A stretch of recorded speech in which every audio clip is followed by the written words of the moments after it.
শুভ সকাল সবাইকে আমন্ত্রণ জানাচ্ছি মেরিল মিল্ক সোমবার রাঙা সকাল অনুষ্ঠানে। বরাবরের মতোই সুন্দর দিনের প্রত্যাশা সবার জন্য।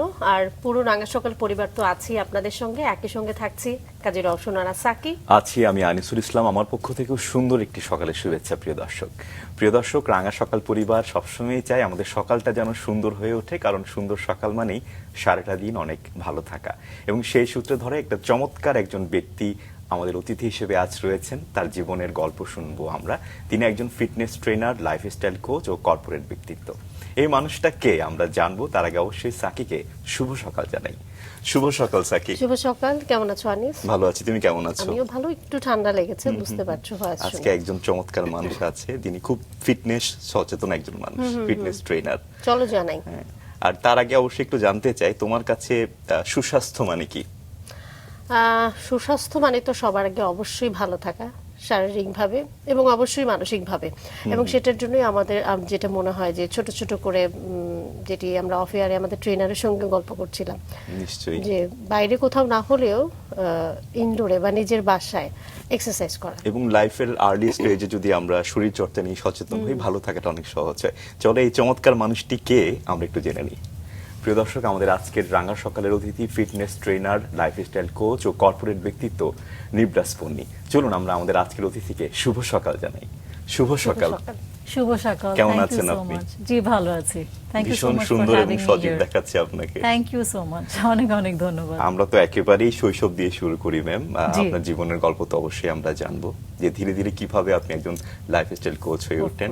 তার আগে আপনার এই সজীব থাকা, প্রাণবন্ত থাকার আসলে রহস্যটা কি? ছোট্ট করে এটা আমার মনে হয় সবকিছু মিলিয়ে, বিকজ ফিটনেসটাও কাজ করে, তারপর আমি যেভাবে প্যাশন নিয়ে কাজ করি, আমার কমফর্ট লেভেলে যেভাবে কাজ করি, and I have the freedom to work as I do everything. So আমার মনে হয় সবকিছু মিলে এই মানে অরাটা তৈরি হয় আর কি। একদমই তাই, একদমই তাই। এবং সেই অভ্যাসটাও তো মনে হয় একটু ছোটবেলা থেকে আস্তে আস্তে তৈরি হওয়া, এটা একটা বিষয়। আমরা সেই জায়গায় একটু যেতে চাই, একেবারে শৈশব, জন্ম, বেড়ে ওঠা সবকিছু মিলে একটু জানতে চাই। আচ্ছা, আমার জন্ম ঢাকাতেই। তারপর যখন বেশ ছোট ছিলাম, I think I was 2.5 years old, তখন লন্ডনে চলে গেলাম, because my father is a pilot. উনি বিমানে চাকরি করেছেন মোর দেন 35 years। সো যখন ইনিশিয়ালি আমি ছোট ছিলাম, সো উনি পিপিএল সিপিএল, যেটা private pilots licence and commercial pilots licence, ওটা করতে চলে গেলেন। সো ওখানে স্কুলিং শুরু হলো লন্ডনে। তারপর ওখানে মনে হয় 2-3 বছর ছিলাম, মানে এত আগে আমার মনেও নেই এত। সো স্কুলিংটা লন্ডনে শুরু হয়। তারপর ফেরত এসে আমি সানবিমসে ভর্তি হই। সো সানবিমসে পড়ালেখা ক্লাস 5 পর্যন্ত ছিল। তারপরে আমি আরেকটা স্কুল ছিল maple leaf, I am sure আপনারা জানেন, ধানমন্ডিতে ছিল। সো আপকামিং স্কুলসের মধ্যে সানবিমস, স্কলাস্টিকা, মেপল লিফ এগুলোই ছিল। সো ওখান থেকে ও লেভেলস, এ লেভেলস করে তারপর আমি বাইরে চলে গেলাম। আমি অ্যাকচুয়ালি আমি এখন কর্পোরেট ওয়ার্ল্ডে, তারপর আমি fitness trainer for the last 21 years, but আমি কিন্তু ফ্যাশন ডিজাইনিং পড়েছি। এক্স্যাক্টলি, আমরা সেই জায়গায় আসবো, সেটা সিঙ্গাপুরের। সো ফ্যাশন ডিজাইনিং করে মানে I diverted my career totally into fitness, because আমার প্যাশনটা এখানেই ছিল। সেই জায়গায় নিশ্চয়ই আসবো, এবং সেই প্যাশনটা কিভাবে তৈরি হলো শৈশবেই নিশ্চয়ই হয়েছে। যখন আপনি লন্ডন থেকে ব্যাক করলেন, আপনি ইংলিশ মিডিয়াম স্কুলগুলোতেই সানবিমসে ভর্তি হলাম। ক ভাই বোন ছিলেন আপনারা? আমরা 4 ভাই বোন, আমি সবচেয়ে বড়। তারপর আমার বোন একজন আছেন, আর 2টা ভাই, ছোট ভাই 2জন। আচ্ছা, বাবা যেহেতু পাইলট ছিলেন, মাকে নিয়ে একটু জানতে চাই, পুরো সবকিছু মিলে পরিবারটা আসলে কেমন ছিল যদি জানি। We had a very healthy, happy childhood. আমরা অনেক ট্রাভেল করতাম। বাবাকে এতটা দেখতাম না, বিকজ উনি সবসময় ফ্লাইটে থাকতেন। But আমার মা was a very strong independent woman. She used to drive us to school. উনি গাড়ি চালিয়ে প্রত্যেকজনকে স্কুলে নামিয়ে দিত। কেউ পিয়ানো লেসন্সে যাবে, আমি টেনিস লেসন্সে যাব, বা আমি অ্যারোবিক্স শুরু করলাম at the age of 13 actually. এটাও খুব মজার একটা কাহিনী। একটু মোটাসোটা ছিলাম তখন, when I was 12 or 13 years old। তো মা বললো যে আমাদের এক আন্টি ছিল, উনি বাসায় অ্যারোবিক্স করাতেন, বলে চলো তোমার ওয়েট কমাতে হবে বলে, she use to drop me every day, I think 4 days a week তো হবে। সো আম্মু ড্রাইভ করে ড্রপ করে দিত ওখানে। সো ওইভাবেই কিন্তু আমার প্যাশনটা বলবো ওই 13 years old থেকে কিন্তু প্যাশনটা ছিল টু ওয়ার্ক আউট, স্বাস্থ্য সচেতন যাকে বলে, to be conscious of health and fitness. তখন তো এতটা বুঝতাম না, but as I grew older পড়াশোনা শেষ করে এসেও অন্য লাইনে পড়েও আমি ডিভিয়েট করে এই লাইনে চলে আসলাম আর কি। তার মানে এই যে সেই সময়ে আপনি হয়তো 80s এর কথা বলছেন না? 80s এর, রাইট। একজন মা যখন মানে স্বাস্থ্য সচেতনতাটা দেখিয়ে কোনো অ্যারোবিক্সে তার সন্তানকে ভর্তি করিয়ে দেন, আমার মনে হয় এটা স্বাভাবিকভাবে পরিবার থেকেই আসলে তৈরি হয়। তার মানে মায়ের একটা অন্যরকম সচেতনতা ছিল অনেক স্বাস্থ্য নিয়ে, মানে আপনি মাদের বলছিলেন যে আপনি কন্ট্রিবিউশন থেকে আমার মনে হয় অনেক কিছু বাচ্চারা পায় আর কি, বা দেখে শিখে। আমার মার সাথে আমি স্কোয়াশও খেলেছি, ঢাকা ক্লাবে আমরা যেতাম। সো আমার ছোট ভাই বোনরা সুইমিং করতো, আমি অবশ্যই একটু পানি ভয় পাই, যার জন্য আমি পানিতে নেমেও এক সাইডে দাঁড়িয়ে থাকতাম আর কি। খুবই ফানি, এত দেশ বিদেশ ঘুরেছি কিন্তু পুলে নেমে আমি সাইডে দাঁড়িয়ে থাকতাম, আর আমার ভাই বোনরা সুইমিং করছে, মজা করছে। So my mom she was a visionary আর কি। উনি অনেক, আমার মনে উনি অনেক ফিউচার দেখতে পারতেন। আমরা কিভাবে বড় হয়েছি, everything I think is my mother's contribution. এবং আপনি পরিবারের বড় মেয়ে ছিলেন। জি, বড় মেয়ে থাকার সুবাদে কি একটু ফোকাসটা একটু বেশি ছিল আপনার উপরে? অফকোর্স, বিকজ আমার ভাই বোনরা বেশ সবাই আমার থেকে, আমার বোন ইজ 6 years younger, তারপরের ভাইটা ইজ 8 years younger, একদম ছোটটা ইজ 11 years younger. সো আমি I was like the second mother to them. আমার বাবা মা যখন আব্বু প্রায় আম্মুকে ফ্লাইটে নিয়ে যেত, চলো তোমাকে নিয়ে যাচ্ছি, you know, like I was much older than my other siblings. তা আমি ওদের লেখাপড়া দেখতাম, আমি ওদেরকে খেয়াল রাখতাম। তো বাসায় ঢুকে আমি বোধহয় বাচ্চারা কই, সো উইচ ওয়াজ ওই অবস্থা, মানে ওই বয়সে আমি বলতাম বাচ্চারা কই। আর এখন আমি ঘরে ঢুকে বলি আমার বাচ্চারা কই আর কি। সো ওরাও আমার বাচ্চা, আমার নিজের বাচ্চারা। আসলে বিশেষ করে আমাদের এই বাংলাদেশের কালচারে, আমি জানি না আমি এটা কতটুকু ট্রু বলছি, সেটা হচ্ছে যে সন্তান হিসেবে যখন একটা মেয়ে সন্তান হয়, মানে ফ্যামিলির বড়, সে আসলে সেকেন্ড মাদার হিসেবেই কাজ করে। আসলেই তাই, এটা আমার মনে হয় আমাদের এই বাঙালি পরিবারের ম্যাক্সিমাম পরিবারেই তাই। এবং আপনার ক্ষেত্রে ব্যতিক্রম নয়। হ্যাঁ, একদম। একটা বিষয় খুব জানতে ইচ্ছা করছে সাকি, সেটা হচ্ছে বড় মেয়ে যেহেতু ছিলেন, ফোকাসটা অনেক বেশি ছিল। হ্যাঁ, ভবিষ্যৎ ক্যারিয়ারের ক্ষেত্রে কি কোনো চাপ ছিল আপনার উপরে যে এটা হতে হবে? মা যেহেতু অনেক ভিশনারি ছিলেন। আমি খুব মজার একটা জিনিস বলতে চাই, আমি পড়াশোনা মানে একদম করতে চেতাম না। মানে আমি যত বকা খেয়েছি পড়াশোনার জন্য, আর কিচ্ছুর জন্য না। মানে আমার বলে না জানের দুশ্মন, পড়াশোনা ওয়াজ মাই জানের দুশ্মন একদম। সো মার খুব বকা খেতাম যে what are you going to be when you're older, what do you want to be? হ্যাঁ, তোমার কোনো অ্যাম্বিশন নাই, তুমি এরকম সারাক্ষণ খালি পড়াশোনায় কোনো মন নেই। আমার অন্য ভাই বোনরা মোটামুটি পড়াশোনায় ভালো, আর আমি আর আমার থার্ড ব্রাদার যেটা, আমরা পড়াশোনায় খুবই দুষ্টামি করতাম, পড়তে যেতাম না, মানে সারাক্ষণ লাড্ডু নিয়ে আসতাম আর কি, লিটারালি। তো ওখান থেকে আমার আস্তে আস্তে ইন্টারেস্ট ফ্যাশন ডিজাইনিং এ শুরু হলো, বিকজ আমি আবার পেইন্টিংও করতাম। সো আর্ট স্কুলেও যেতাম।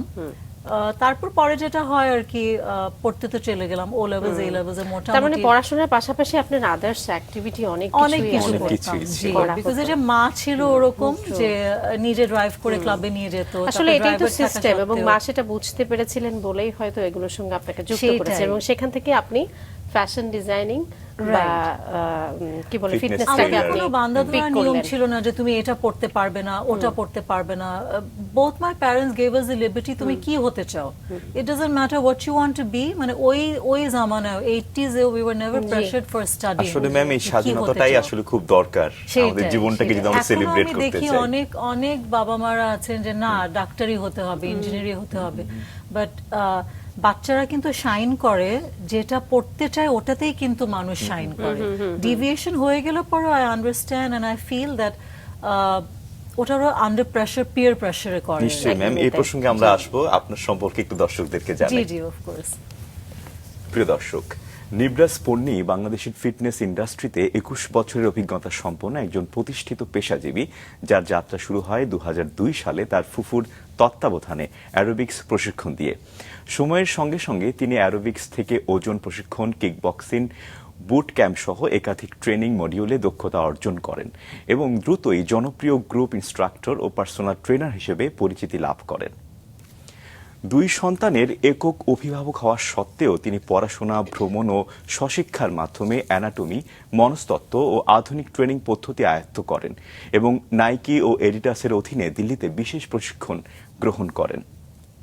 2015 সালে তিনি নিব্রাস ফিটনেস ওয়েবসাইট চালু করে ব্যাপক সাড়া পান, যার ফলে তার ক্লায়েন্ট সংখ্যা বহুগুণে বৃদ্ধি পায় এবং গ্রুপ সেশনগুলো আরও বিস্তৃত হয়। তিনি গত 5 বছর ধরে আমরা অ্যাক্টিভ কর্পোরেট জিমের নির্বাহী পরিচালক হিসেবে দায়িত্ব পালন করছেন এবং পাশাপাশি নিজের হোম স্টুডিওতে পার্সোনাল ট্রেনিং পরিচালনা করছেন। বর্তমানে তিনি পালস হেলথ কেয়ার সার্ভিসে health and fitness consultant, Fitsomnia বাংলাদেশের উপদেষ্টা ও podcast host, corporate trainer for grooming and etiquette এবং ThrillTrackersএর ফিটনেস অ্যাডভাইজার হিসেবে কাজ করছেন। তার কাজের স্বীকৃতি স্বরূপ তিনি HerNet TV এর 50 জন উল্লেখযোগ্য নারীর একজন হিসেবে সম্মাননা পান এবং মেটা এর ডিজিটাল অন্টারপ্রেনারশিপ অ্যান্ড কমিউনিটি সামিটের মনোনীত হন। দীর্ঘ অভিজ্ঞতা অর্জন ও অবদানের ভিত্তিতে তিনি এখন কমিউনিটিতে সুস্বাস্থ্য, সচেতনতা ও জীবনশৈলী উন্নয়নে নিবেদিত একজন নির্ভরযোগ্য ফিটনেস প্রফেশনাল হিসেবে প্রতিষ্ঠিত। নিজের প্যাশনের জায়গাতে যখন মানুষ কাজ করে এভাবেই হয়তো সে প্রস্ফুটিত হয়। আমরা যে প্রসঙ্গে ছিলাম, জি শুনি। আমি যে ফিল্ডে আছি, আমি তো এই ফিল্ডে অ্যাকচুয়ালি ছিলাম না। আমি তো ফ্যাশন ডিজাইনিং সিঙ্গাপুর থেকে পড়ে এসেছি। তো এত আগে যেখানে I think I faltered in that one place, যে এত আগে কোনো এক্সপোজার ছিল না ফ্যাশনের। এখন যেরকম প্রত্যেকটা ফ্যাশন হাউস আছে, ট্রেনিং সেন্টার আছে, তারপর আপনি যেটাই চান সেটাই ফ্যাশনে করতে পারবেন, নিজে ঘরে বসেও করতে পারবেন, বাইরে চলেও করতে পারবেন।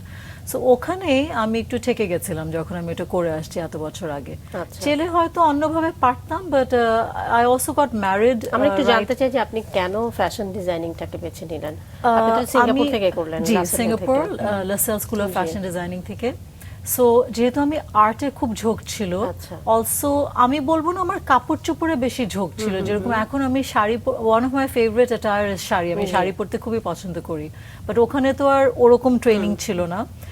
সো আমি মেজর করলাম জুয়েলারি ডিজাইনিং এ। আচ্ছা। সো ওটাও বহু আগে আমার বাসায় ছোট করে আমি সেট আপ করে নিয়েছিলাম। আমি জুয়েলারি বানাতাম, আপনার সিলভার জুয়েলারি বানাতাম, বিডস দিয়ে জুয়েলারি বানাতাম, সে বহু আগের কথা। সো এইভাবে করে মানে আর্ট অ্যান্ড ডিজাইনের পিছে আমার মাইন্ডটা ছিল। বাট ফিটনেসটা তো আমার একটা প্যাশন ছিল ছোটবেলা থেকে, খেলতাম। তারপরে আমার মার সাথে আমি স্কোয়াশ খেলতাম, টেনিস প্র্যাকটিস করতাম। সো ফিটনেসটা এমন একটা জিনিস যে আমাদের ফ্যামিলিতে খুব ওটা, we were always into fitness. আমার বাবা ছিলেন, যদি আমি একটু বলি, উনি at the age of 14 east Pakistan national টিমে ক্রিকেট খেলেছেন। তারপর ঢাকা ক্লাবে উনি consecutively 5 years he was a snooker champion. তারপর উনি স্কোয়াশ চ্যাম্পিয়ন ছিলেন 3 বছর। তারপরে he is mashallah 80 years old now. Last year থেকে আর গলফ খেলতে পারে না, but he has been playing golf for over 30 years. So আমরা সবাই কিন্তু একটু ফিটনেসের পিছে। আপনার বাবার নামটা একটু জানি আমরা। দাউদ খান পান্নি। আচ্ছা, বাহ, চমৎকার। সো মোটামুটি মানে স্পোর্টসের সঙ্গে আমরা সবাই জড়িত। আমার ভাই কানাডাতে থাকে, ও ওখানে গলফ খেলে। তারপর আমার ছোট ভাই আর্ম রেসলিং ফেডারেশনের প্রেসিডেন্ট ছিল, এখন আবার সব ইন্টারন্যাশনাল স্কুলস এন্ড ক্লাবস এর বাস্কেটবল কোচ। আমার বোন থাকে সুইজারল্যান্ডে, Geneva, she works for UNICEF, ওখানে ম্যারাথন দৌড়াচ্ছে। আসলে খেলাধুলাটা তো শুধু শারীরিক ফিটনেস তৈরি করে বিষয়টা এমনও নয়, আমার মনে হয় মানসিকভাবে অনেকটা গুরুত্বপূর্ণ। আমি এটা বিশ্বাস করি that everything is actually in our head. মানে আমরা যদি সুস্থতা আমরা মেনটেন করি আমাদের মানসিকভাবে, তাহলে অটোমেটিক্যালি শরীরটাও ঠিক হয়ে যায়। একটা স্পোর্টি ফ্যামিলিতে আসলে আপনি বেড়ে উঠেছেন, বাবার প্রভাব, মাও ভীষণ সচেতন, এবং আপনি অফ ক্যামেরায় বলছিলেন যে আসলে আপনাদের পরিবারে বিভিন্ন ধরনের বিদেশি মানুষেরা রয়েছে, হ্যাঁ, যাদের মাধ্যমে কিন্তু আপনার একটা পরিবর্তন আছে, অনেক ডাইভার্সিটি আপনি দেখেছেন। এটা একটু শুনি বিষয়টা। বিকজ যদি বলি, মানে আমাদের family originates from Afghanistan, the Panni family. So first of all তো ওই কালচারটা অবশ্য নেই, বাট আমার দাদা কিন্তু ফার্সিতে কথা বলতেন। পার্সিয়ান ল্যাঙ্গুয়েজটা তো খুব চালু ছিল আগেকার দিনে, যারা একটু মিক্সড কালচারাল ফ্যামিলি থেকে আসে। সো উনি পার্সিয়ান লিখতেও পারতেন। আর আমার মাই ফাদার্স দুটা জেনারেশন আগে someone in the family was married to a Turkish, মানে আমার আব্বার দাদি আর কি টার্কিশ ছিলেন। সো ওইভাবে ব্লাড কানেকশনটা তো একটু হয়ে গেছে। আমার ফুপুরা খুব ফর্সা, একদম লাল লাল গাল। সো আমি হয়তো ওটা পাইনি, আমরা ওরকম ওটা পাইনি, বাট আমার ফুপুদেরকে দেখলে মনে হয় যে ওনারা এখানকার না, একদমই ভিন্ন ধরনের, মানে খুবই বিদেশি লাগে ওনাদের, ব্রাউন হেয়ার। তারপর আমার কাজিনসরা যারা আছে অনেক বিদেশি বিয়ে করেছে। আমাদের ফ্যামিলিতে French, Philippines, India, Pakistan, Bangladesh তো আছে, ইজিপশিয়ান, লেবানিজ, মানে কিছু বাদ নেই। সো যেটা বলছিলাম আপনাদেরকে, যে যখন আমাদের আগে ফ্যামিলি গ্যাদারিং হতো, বাচ্চাদেরকে দেখে মানে একজনের ব্লু চোখ, একজনের গ্রিন চোখ, একজনের ব্রাউন চোখ, মানে মাল্টিকালচারাল আর কি, যেটা খুব মজা লাগতো। এখন তো মাশাআল্লাহ সবাই বড় বড় হয়ে বিয়ে শাদী হয়ে বাচ্চা কাচ্চা হয়ে গেছে অনেকের। সো জাপানিজও আছে, আমার নেফিউ একজন জাপানিজ বিয়ে করলো। সো একদম মাল্টিকালচারাল। এবং সেখান থেকেই আসলে আপনি যেটি বলছিলেন যে যে ফিটনেস সচেতনতাটা, সেটা তো আসলে পরিবার থেকে আসলে, এবং সবাই মোটামুটি মাল্টিকালচার যেহেতু, তারা তো আসলে স্বাভাবিকভাবেই একটু স্বাস্থ্য সচেতন হয়েই থাকে। আমার ইমিডিয়েট ফ্যামিলি যেটা বলবো, আমার বাবার কথা যে বললাম, he has always been a sportsman. So I saw my mother while we were growing up, she is very active, গাড়ি চালাচ্ছে, তারপর ক্লাবে নিয়ে যাচ্ছে, আমরা একসাথে টেনিস এন্ড স্কোয়াশ প্র্যাকটিস করতাম আমি আর আমার মা। সো ওটা দেখে দেখেও কিন্তু মানে বাচ্চাদের কিন্তু ডাইভার্সিফাই, কিন্তু ওখান থেকে বাচ্চারা শিখে ডাইভার্সিফাই দেয়ার লাইফ। আর আমরা ভাই বোনেরা, আমরা চারজনই খুবই অ্যাক্টিভ।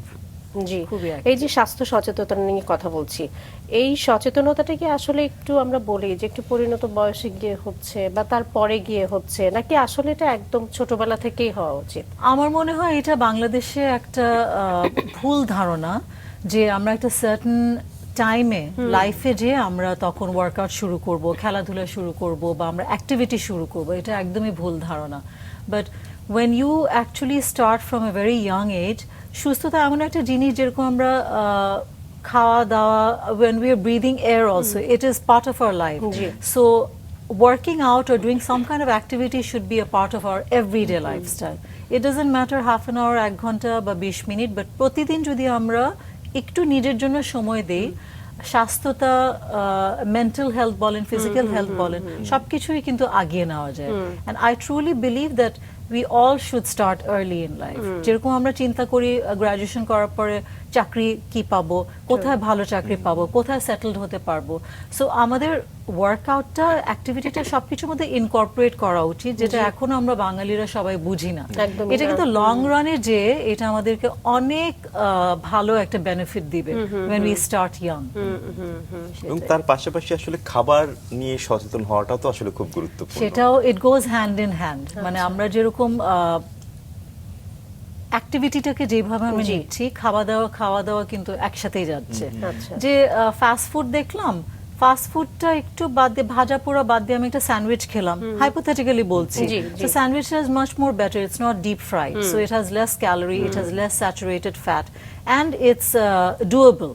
তারপর বাসায় যখন থাকবো আমরা, বা যে কেউ যদি অ্যাডভাইজের কথা বলেন, বাসায় যখন থাকি আমরা, তখন কিন্তু আমরা হেলদি খাওয়া খেতেই পারি, একটু কম তেল দিয়ে রান্না করে খেতে পারি, তারপর একটু রাতের বেলা স্যুপ, ভেজিটেবলস বেশি, প্রোটিন বেশি খেতে পারি, 3 বেলা ভাত, মানে 2 বেলা ভাত না খেয়ে, 3 বেলা কার্বোহাইড্রেটস না খেয়ে, রাতের বেলাটা আমরা কার্বস একটু কমাতে পারি।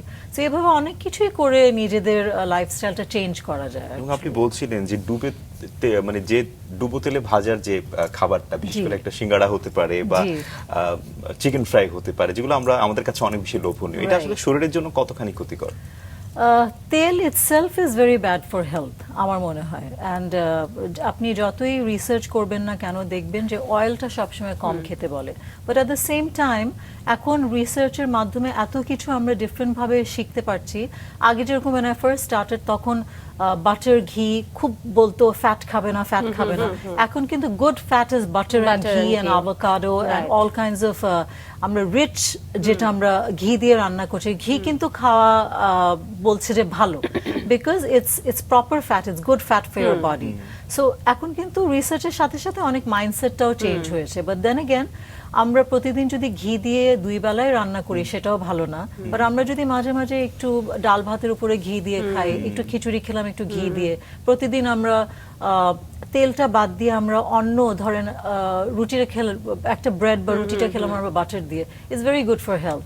ওই বাটার আর এগুলো খেলে না, ভিতর থেকে আপনার স্কিনটা বেটার থাকবে, ড্রাইনেসটা কমবে, তারপরে যেটাই ভালো খাচ্ছেন ওটা তো শরীরে আপনার এমনি বোঝা যাবে, মানে বাইরে দিয়ে বোঝা যাবে। জি, ম্যাম আপনার পড়াশোনা একটু আসতে চাই, আমরা ফ্যাশন ডিজাইনিং এ ছিলাম, আপনি বলছিলেন যে যখন আপনি পড়ে আসলেন ফ্যাশন ডিজাইনিং এ সিঙ্গাপুর থেকে লাসেল্লা থেকে, তো এসে আপনি বুঝতে পারছিলেন না যে আসলে পড়াটা ঠিক হলো কিনা, বা সেই সময় কি অন্য কোনো ডিসিশন নিলেন যে? অ্যাকচুয়ালি যখন ফিরে আসছি এত আগে মানে কিছুই ছিল না। এখন যেরকম আড়ংয়েই ধরেন they have different multiple designers, so তখন যদি আমার ওরকম একটা অপরচুনিটি থাকতো আমি হয়তো ঢুকে যেতাম কোথাও। এখন যেরকম মানুষ গ্রাজুয়েশন করে পট করে যে লাইনেই যে পড়াশোনা করছে ঢুকে যেতে, আমার ওই অপরচুনিটিটা ছিল না। সো তখন দেখা গেল আই ওয়াজ ফল্টারিং। তো মধ্যে দিয়ে আমি আবার একটা ইন্টেরিয়র ডিজাইনিং এর কোর্সও করলাম, বার্জারের একটা কোর্স আছে interior designing. I was one of the first batches.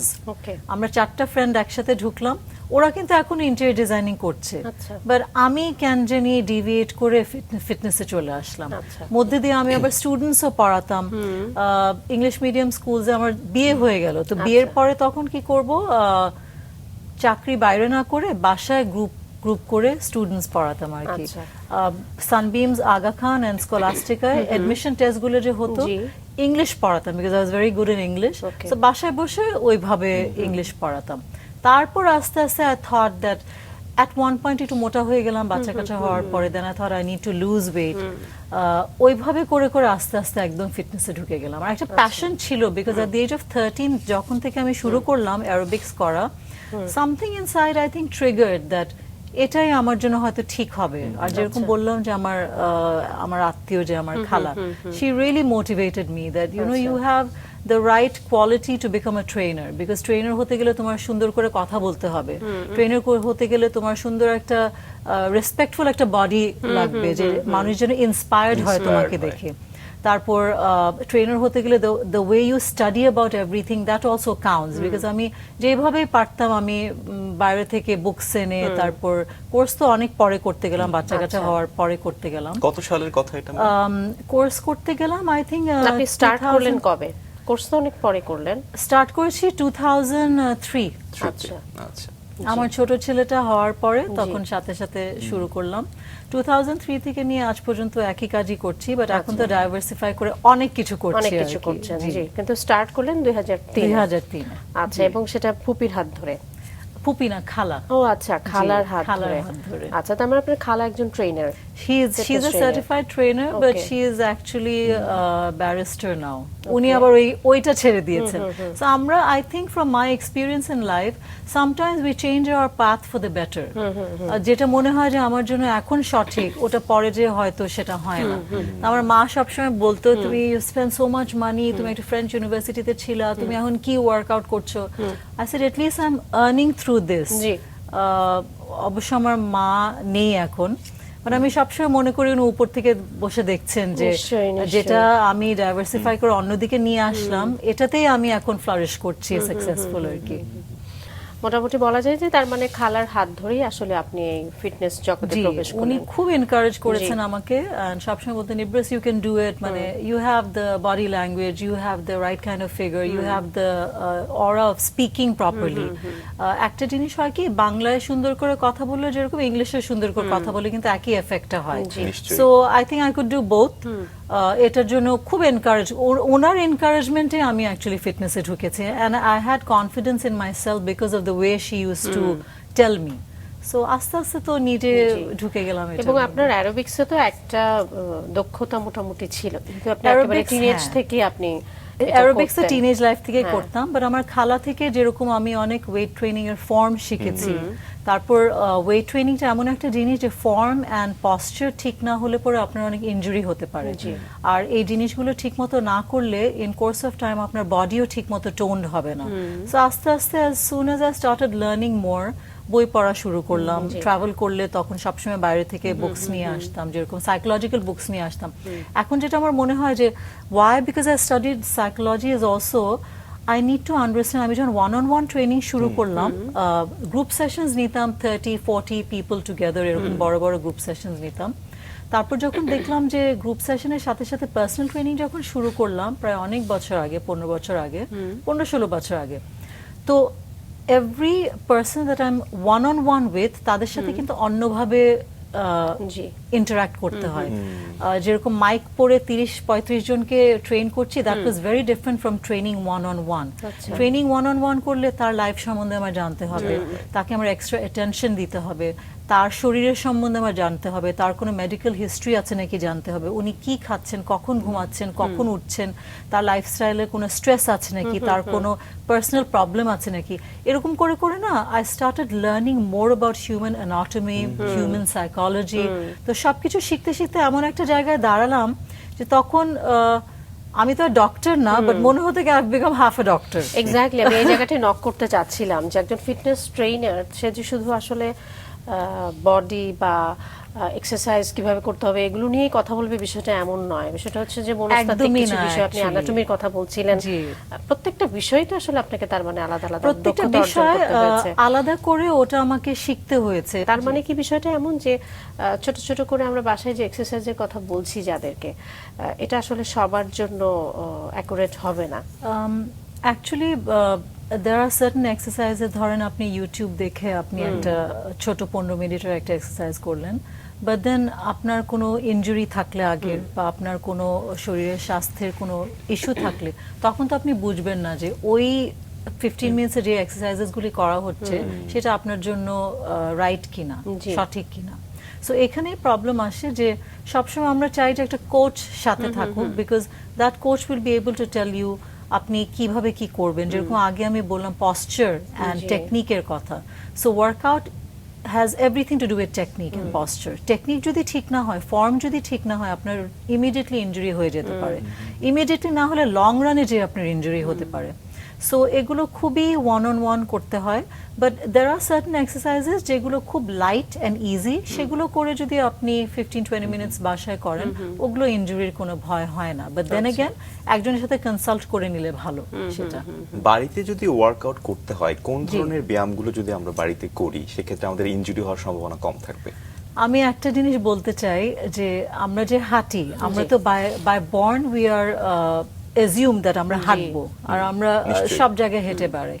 Walking is very underrated all over the world. এখন ইদানিং দেখছি রিসার্চে বের হচ্ছে যে আমরা যদি কিছুই না করি, শুধু হাঁটি, আমাদের জন্য অনেক ভালো শরীরের জন্য। যেরকম 10,000 স্টেপস হাঁটতে বলে, বা এখন বলে যে 7,000 স্টেপস হলে in a day you are good to go. এরকম বিদেশে তো মানুষ হেঁটে বেড়ায়, আমরা তো এখানে একটু চলাফেরাটা, বিকজ আমরা গাড়িতে থাকি, ট্রাফিকের জন্য আমরা গাড়িতে বসে থাকি, হাঁটতে পারি না, রোদ বৃষ্টির জন্য, বিকজ আমাদের ক্লাইমেট ওয়েদার চেঞ্জটাও তো একটু অন্যরকম, ওয়েদারটাও অন্যরকম। So in that way I feel that হাঁটাটা ইজ ভেরি আন্ডাররেটেড। আমরা যদি সবাই হাফ অ্যান আওয়ার করে হাঁটি, ঘরের ভিতরেও হাঁটি, that will give you a lot of benefit. আর স্ট্রেংথ ট্রেনিংটা, যেটা আমি খুবই গুরুত্বপূর্ণ মনে করি, আর যেটা আপনারাও রিসার্চ করলে আপনারা দেখতে পারবেন, দ্যাট আজকাল বলে মাসল ইজ লঞ্জিভিটি। মানে আপনার যত মাসল মাস থাকবে, মাসল মানে কিন্তু যে আমি ফুলে একদম হাত এরকম হয়ে গেল সেটা কিন্তু না। কারণ আমাদের মেয়েদের anatomy and cycle and hormones এরকম যে আমরা 21 ইয়ার্স ট্রেনিং করেও কিন্তু আমার ওরকম মাসল নেই। But yes, I have lean muscle mass, যার জন্য আমার বডিটা হয়তো দেখতে অন্যরকম লাগে, বা I am more toned. But in general ছেলেদের হরমোনস যেরকম আপনাদের হরমোনস খুবই different, but in general what I feel is that strength training is a must. Because আপনি চিন্তা করেন, যখন আমাদের বয়স 75-80, যদি আল্লাহ বাঁচিয়ে রাখে, যদি আমরা এতদিন বেঁচে থাকি, তখন কি হয়, মানুষের মোবিলিটি কমে যায়। But if you are working out regularly for years and years and years, ওটাই যে কিন্তু আপনাদেরকে দেখাবে মোবিলিটি তখনও থাকবে। আচ্ছা, যে ধরেন আপনি যদি নিচ থেকে কিছু উঠাতে চান, you will need the strength of your arm and the strength of your core. আমরা যেটা অনেকে জানেন যে core strength is a main strength, যেটা আমাদের আসে, বলে না নারী নক্ষত্র বাংলায়, কোর স্ট্রেংথ থেকেই কিন্তু আমাদের পুরো স্ট্রেংথটা আসে। পেটে যদি স্ট্রেংথ না থাকে কোরে, যেটা আমাদের কোর থেকে স্পাইনে যেই জায়গাটা আছে, এই পুরো সার্কামফারেন্সটা, ওখানে স্ট্রেংথ না থাকলে আপনি কোথাও স্ট্রেংথ পাবেন না। আচ্ছা, সো এটা অনেকে জানে না, যাদের এই লাইনে নাই তারা তো অবশ্যই ওনারা রিসার্চ করবেন না, করবেন না। কোর স্ট্রেংথের জন্য তো আসলে আমার মনে হয় যে এটা কোনো নরমাল এক্সারসাইজের সঙ্গে সব এক্সারসাইজের সাথে কোর স্ট্রেংথ জড়িত। আপনি যদি একটা বার থেকে হ্যাং করেন, ওখানেও কোর স্ট্রেংথ বাড়বে। আপনি যদি পুশ আপ পুল আপ করেন, ওখানেও কোর স্ট্রেংথ বাড়বে। আপনি যদি দৌড়াতে যান তখনও কোর স্ট্রেংথ বাড়বে। আচ্ছা। বাট মাসল মাস এমন একটা জিনিস, আপনি লিন মাসল মাস গ্রো করতে হলে আপনার কিছুটা ওয়েট ট্রেনিং করতে হবে। অ্যান্ড আপনি লাইট ওয়েটস দিয়ে ওয়েট ট্রেনিং করেন, কোনো সমস্যা নেই, সবার যে হেভি ওয়েটস করতে হবে সেটা না, লাইট ওয়েট দিয়ে ট্রেনিং করলেও আমরা অনেক উপকার পাবো ইন দ্য লং রান। মানে আমরা চাই ফিউচারে আমরা যতদিন বেঁচে আছি ততদিন আমরা সুস্থ, ভালো এবং স্ট্রং থাকতে চাই। স্ট্রং থাকা। So এবং আপনি এখানে যেটি আসে- বলছিলেন যে 70 বা 80 জি, এই যে জি। কথা বলছেন, কিন্তু আমি তো মানে আমি যদি ভুল না করি আমাদের দেশের আসপেক্টে বিশেষ করে নারীদের Right. আফটার 40 দেখা যায় 50 হলে তো কোনো কথাই নেই, কোনো মানে তারা সবসময় বলে যে খুব ল্যাথার্জিক লাগছে, সেটাই strength বলছি, পাচ্ছি না। সেটাই বলছি হ্যাঁ, যে এটা একটা নোশন, বাট আমাদের বডিটা এমন একটা জিনিস আল্লাহ তাআলা এমন ভাবে বানিয়েছেন যে we can mould it and turn it into anything. আমরা যত চর্চা করব, জি। যেরকম আমরা চর্চা করে মানুষ পিএইচডি করছে, চর্চা করে মানুষ স্কিন কেয়ারের জন্য কত কিছু করে ফেলছে, চর্চা করে মানুষ কত রকমের নিশ্চয়ই। ডাইভার্সিফাই করছে ক্যারিয়ার। তো আমরা কেন নিজের স্বাস্থ্যের জন্য চর্চাটা কেন করতে পারবো না? এটা আমি অডিয়েন্সদেরকেও বলতে চাই that everything is habitual, everything is practice, everything is consistency. Consistency নিয়ে আমরা যেটা করব, you are bound to be successful. So আমার মনে হয় শরীর আর মনটাও আমাদের অনেক খেয়াল করা উচিত। অ্যান্ড অনেকের হয়তো ডিপ্রেশন আছে যাদের, অনেকের হয়তো মেন্টাল ইস্যু আছে বা ডিপ্রেস লাগে, বা হয় না আমাদের লাইফে তো কত রকমের হ্যাসেল, কত রকমের স্ট্রাগল দিয়ে যায়। তো ওই সময়টা যদি ওয়ার্কআউট কেউ করে, বা ওই সময় যে যদি সে প্রতিদিন পার্কে 1 ঘন্টা বা 45 মিনিটস হাঁটে, তার মনোযোগ, তার স্ট্রেস লেভেল, তার কর্টিসল যেটাকে আমরা স্ট্রেস হরমোন বলি, জি। এটা অনেক নিচে নেমে যাবে। জি। এন্ড সেরোটোনিন বাড়বে। মানে আমি যদি বলতে চাই অনেকভাবে বলতে পারি, হয়তো Happy অডিয়েন্স হরমোনটা বাড়বে। হ্যাপি হরমোন, অনেক অডিয়েন্সও হয়তো বুঝবে না। সিম্পল করে যদি বলি, মন ভালো থাকবে, মন ভালো থাকবে। শরীর ভালো থাকলে মন ভালো থাকবে, মন ভালো থাকলে শরীর শরীর ভালো ভালো থাকবে। ইটস থাকবে। Hand in hand. এবং আপনি বলছিলেন যে মাসেল মাস গ্রো আপ করার বিষয় জি, একটা বলছিলেন, জি। একটা নির্দিষ্ট বয়সের পর তো বোধহয় মাসেল মাস গ্রোটা আগের মতো আর হয় না, সেক্ষেত্রে কি জিম After- ট্রেনিং কি হেল্প করে আমাদের? আফটার 40 কিন্তু আমাদের মাসল লুজ করতে থাকি আমরা। We start losing muscle after 40, but then again এখন আমি সবাইকে বলবো যে 20 কেন, মানে আমি আমার জিমে 16 থেকে আমি নেওয়া শুরু করি মেম্বার্স, বিকজ আজকাল অনেক মারা বাবারা ভয় পান কোথায় যে বাচ্চারা খেলবে, কোথায় যাবে, কি করবে। So I give access. অনেক জিমে কিন্তু এত ছোট বাচ্চাদেরকে অ্যাক্সেস দেয় না। আমি আমার জিমে ছোট বাচ্চাদেরকে অ্যাক্সেস দিয়ে 14 থেকে 16 এর মতো অ্যাক্সেস দেই, অ্যান্ড ওদেরকে আলাদা ট্রেনার্সরা ওদেরকে জাস্ট ওদের মতো করে ট্রেনিং করে। ওরা ওয়েট লিফটিং করে না, বিকজ গ্রোথ স্টল হয়ে যায় জি, মাঝে মাঝে। জি। সো ওরা কার্ডিও করে, একটু ট্রেডমিল করলো, ফ্রি হ্যান্ড করলো। সো ওইভাবে মারা কিন্তু পাঠাচ্ছে, অ্যান্ড ওটা অনেক বেনিফিশিয়াল হবে বাচ্চাদের জন্য। আমি জাস্ট বলি ওদেরকে, যখন আমি যাই, তোমরা ধরে রাখবে কিন্তু, ডোন্ট লিভ দ্য জিম। হ্যাঁ, জিম যদি লিভও করো তাহলে স্কুলে যে খেলাধুলা করো। Everything is needed, I think, বাচ্চাদের জন্য। এবং আপনার সঙ্গে যখন কথা বলছিলাম, এক পর্যায়ে জানতে চেয়েছিলাম সেটা জি। হচ্ছে বাড়িতে ওয়ার্কআউট করার বিষয়টা। জি, হ্যাঁ, জি। বাড়িতে তো অনেকে স্কিপিং করে বা জাম্পিং রোপ করে, জি। কিন্তু নারীদের ক্ষেত্রে এক ধরনের ধারণা আছে যে স্কিপিং যদি করে সে, তাহলে কি তার শরীরের কোনো সমস্যা হবে কিনা? না, অ্যাকচুয়ালি কোনো এক্সারসাইজে কোনো সমস্যা হয় না। যেটা আমি আগে বললাম যে in case if you have any history of injury or if you're very overweight, তখন আমি বলবো স্কিপিংটা না করতে, because when you have a lot of load on your body, তখন আপনার নিতে যে আপনার ইনজুরি হতে পারে। অবভিয়াসলি ধরেন আমি হাইপোথেটিক্যালি যদি বলি, একটা 200 পাউন্ডের ছেলে বা মেয়ে জি। যদি স্কিপিং করে, সো তার বডিতে এত ওয়েট, ওই ওয়েট যে ওনার হাঁটুতে লাগবে, আর ওই হাঁটুর মানে আপনার নি জয়েন্টে প্রেসার পড়ে হয়তো ওটাতে ক্ষতি হতে পারে। But then again there are other exercises that person can do.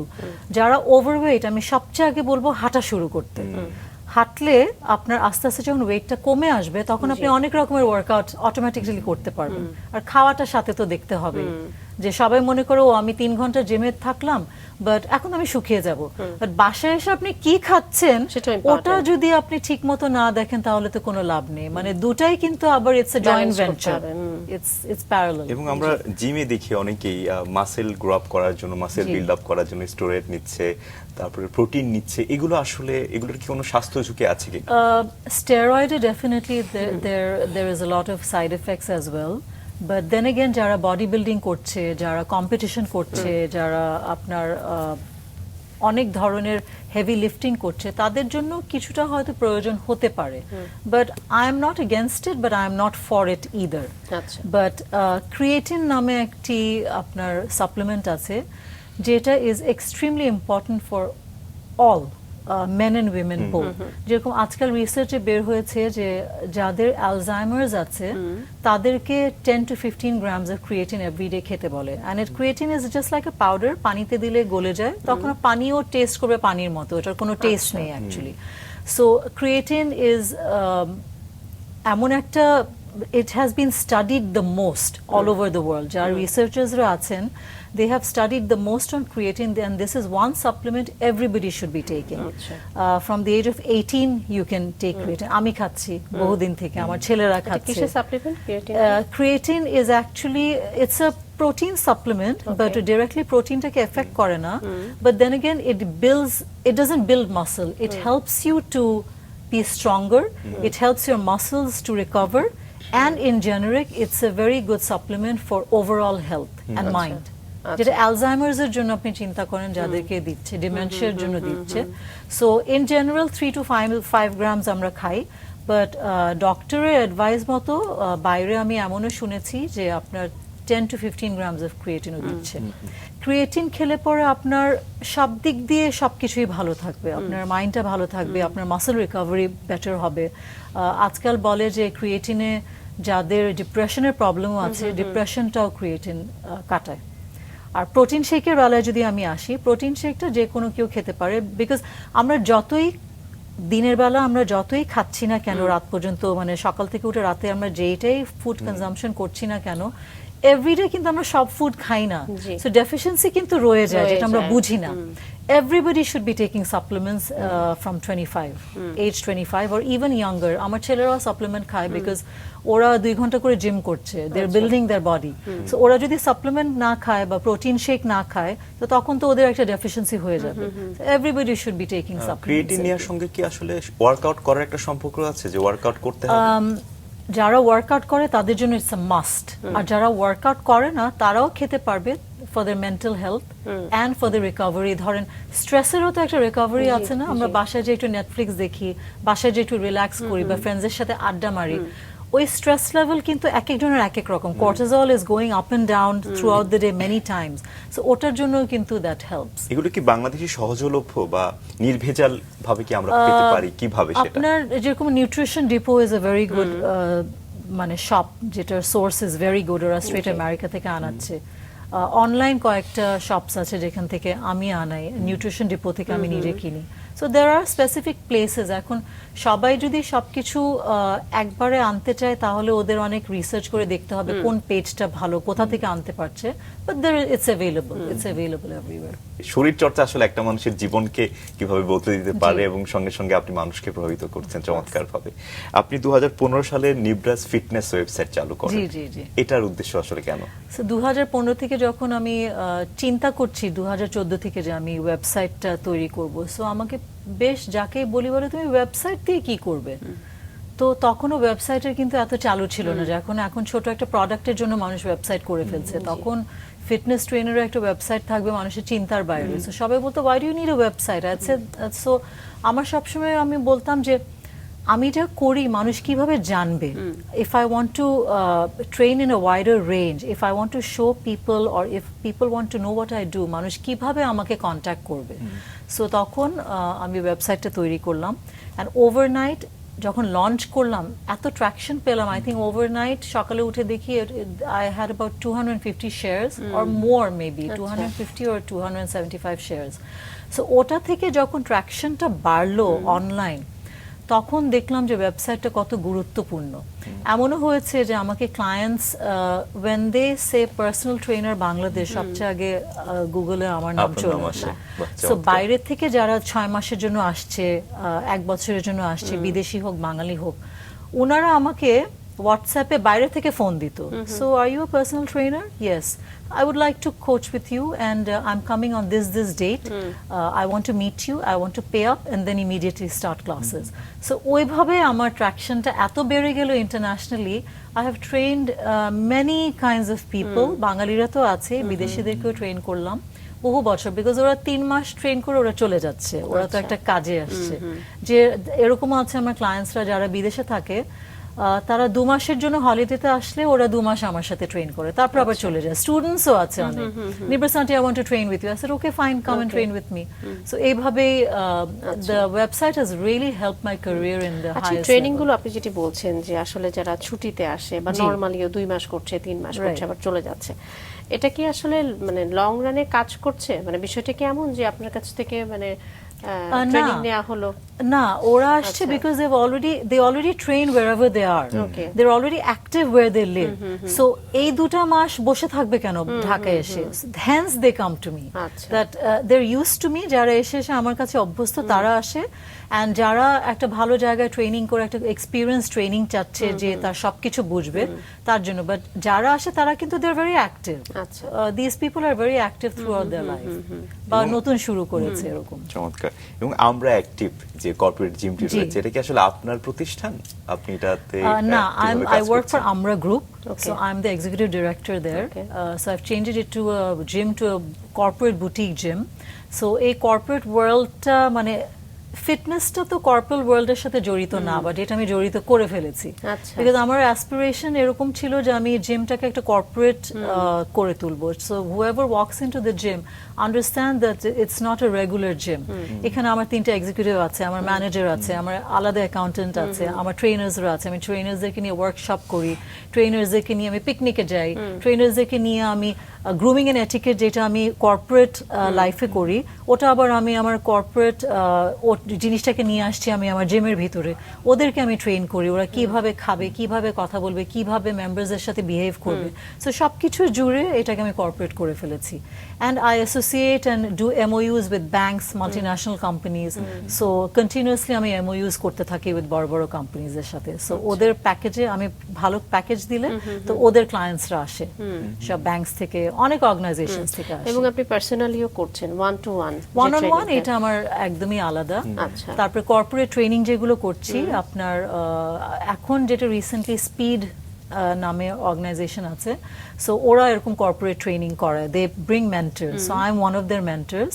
So ওইভাবে আমি ওদেরটা করছি, যে শান্তা গ্রুপের লোকজনরা আসে, তারপরে অনেক জায়গা থেকে একসাথে লোকজন আসে যাদেরকে করায়। So these are absolutely corporate workshops আর কি, on grooming etiquette and also health and fitness সব মিলে। ওকে। এবং আপনি একটা পডকাস্টও পরিচালনা করেন আমরা জি, যতটুকু জানি। জি। কেমন চলছে সেটির কাজ? সেটা খুবই বিস্তারিত ভালো শুনি। চলছে। I love to talk and I love to give out information and I love to interact with people. So যেটা আমাকে খুবই মানে স্যাটিসফ্যাকশন দেয়। সো আমি গেস্টদেরকে নিয়ে আসি, ওদের সাথে গল্প করি, আপনারা যেরকম আমার সাথে আড্ডা মারছেন, আমিও হোস্ট হিসেবে ওদের সাথে গল্প আচ্ছা। করি, আড্ডা মারি।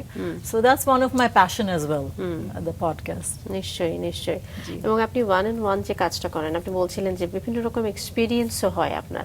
অনেক জি এক্সপিরিয়েন্স। জি, আমরা একটু শুনি যে চ্যালেঞ্জগুলো তো থাকে নিশ্চয়ই। অনেক চ্যালেঞ্জেস জি। থাকে, বিকজ এক একজনে অনেক ধরনের প্রবলেমসও নিয়ে আসে, হেলথ ইস্যুস নিয়ে জি। আসে। সো তখন আমি ডক্টর না, বাট যেটা বলছিলাম যে ওভার দ্য ইয়ার্স আমি পার্সোনাল ট্রেনিং যখন করে, আমি হেলথ ইস্যুস যাদের থাকে তারাই কিন্তু বেশিরভাগ আসে। জি। তো আমি সব মেডিকেল ফাইলস নিয়ে আসতে বলি, আচ্ছা। ওটা আমি 1 সপ্তাহ রেখে keep on studying it.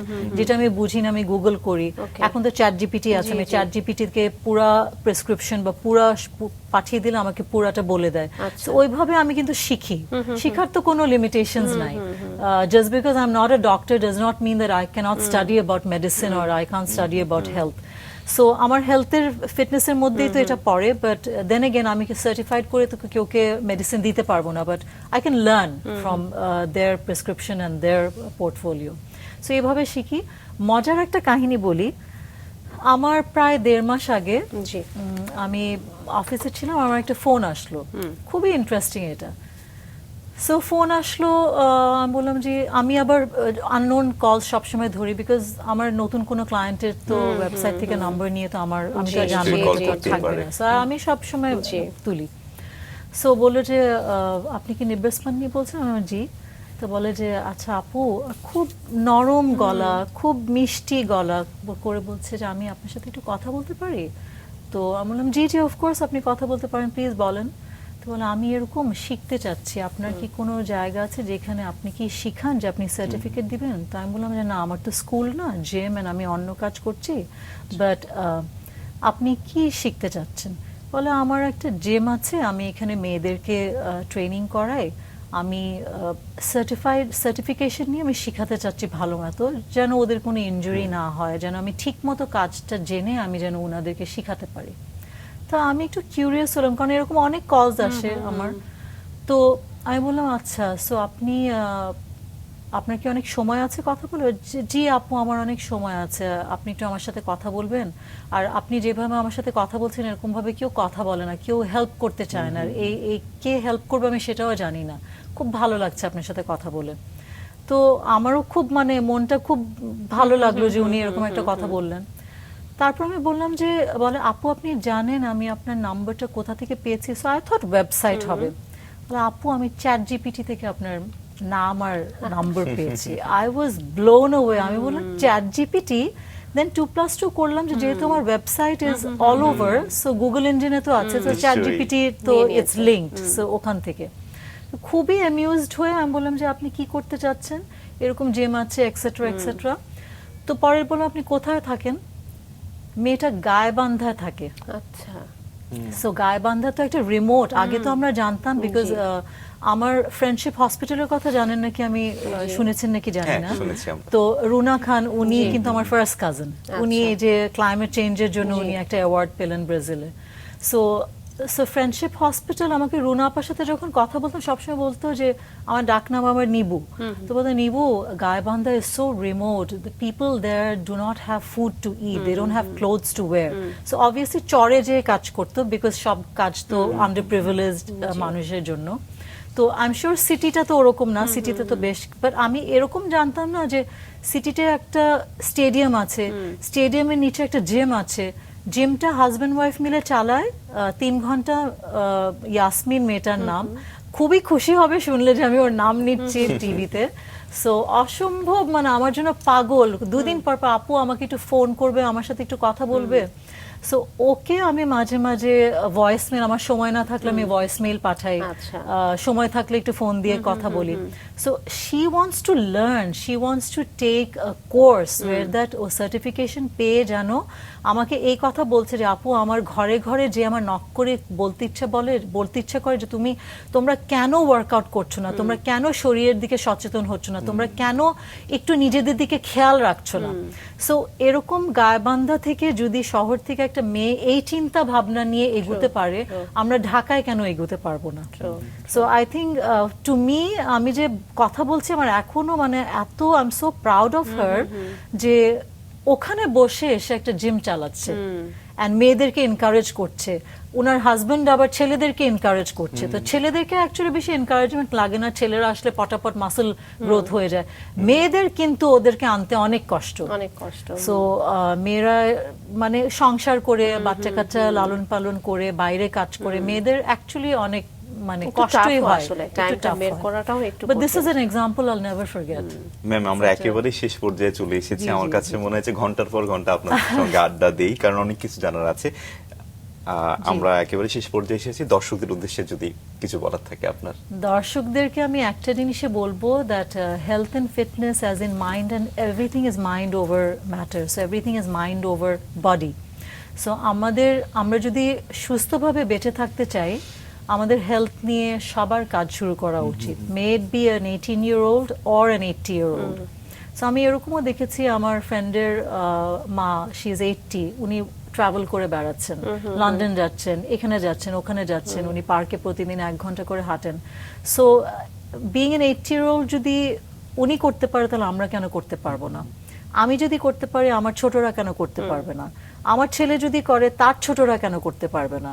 So আমি এটাকে বলবো দ্যাট সবার প্যাশনের জন্য যে করতে হবে সেটা না, আই থিঙ্ক ভালোভাবে বেঁচে থাকার জন্য, বয়স হয়ে গেলে যেন আমরা কেউর উপর ডিপেন্ডেন্ট না হয়ে থাকি, আমাদের নিজেদের জন্য আস্থা থাকে, we are confident enough to think about ourselves that how we want our life to be 20 years from now, এই চিন্তা ভাবনা নিয়ে যেন আমরা শরীরের দিকে একটু খেয়াল রাখি। এটাই, এতটুকু নিয়ে আই থিঙ্ক। অনেক ধন্যবাদ এবং শুভকামনা আপনার জন্য। Thank you so much for having me here. Thank you so much. Thank you.